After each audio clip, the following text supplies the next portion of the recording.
Marathi story. मूर्ख लांडगा। गावाच्या तोंडाशी एका गरीब बाईचे घर होते. घरात अन्न नाही, मुलाला दुधाला पैसे नाहीत, अशा तिची नेहमीची अवस्था असायची. एक दिवस मूल भुकेने रडत होते.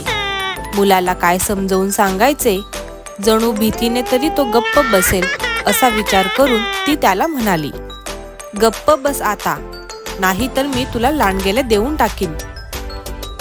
तिचे घर तसे जंगलाच्या कडेशीच होते. नेमका त्या वेळेला एक लांडगा तिच्या दारातच बसलेला होता. त्याने तिचे शब्द ऐकले आणि मनातून खूपच खुश झाला. त्याला त्या पोराचा रडायचा आवाज नेहमीच ऐकू यायचा. त्यामुळे हे पोर आता रडणार आणि आई त्याला आपल्याला देऊन टाकणार हे नक्की, असे त्याला वाटले. असे मनातल्या मनात मांडे खात तो तिथेच वाट पाहत थांबला. शेवटी ते पोर रडून रडून थकले आणि झोपी गेले. ते पोर आता रडेल, नंतर रडेल असा विचार करीत लांडगाही तिच्या दारात थांबला होता. रात्र झाली. आता मात्र तो कंटाळला. पोटात भूकही प्रचंड लागली होती. मनातल्या मनात त्या बाईला शिव्या देत तो शेवटी निघाला. जंगलात पोहोचल्यावर वाटेत त्याचा मित्र अस्वल त्याला भेटला.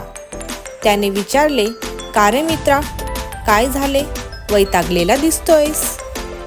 लांडग्याने उत्तर दिले, अरे मनुष्य जात मोठी खोटारडी.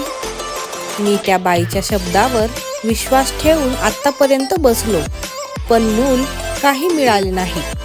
भूक आणि जागरण यामुळे कंटाळलो आहे, दुसरे काय. तात्पर्य, सहज निघालेल्या नुसत्या शब्दांपेक्षा त्यांच्या मागच्या पुढच्या संबंधांचा विचार करूनच त्या शब्दांवर विश्वास ठेवावा. गोष्ट आवडली असेल तर प्लीज लाईक करा, आमच्या चॅनलला सबस्क्राईब करा आणि बेल आयकॉनवर क्लिक करा आणि ह्या गोष्टीला शेअर करा. थँक्यू.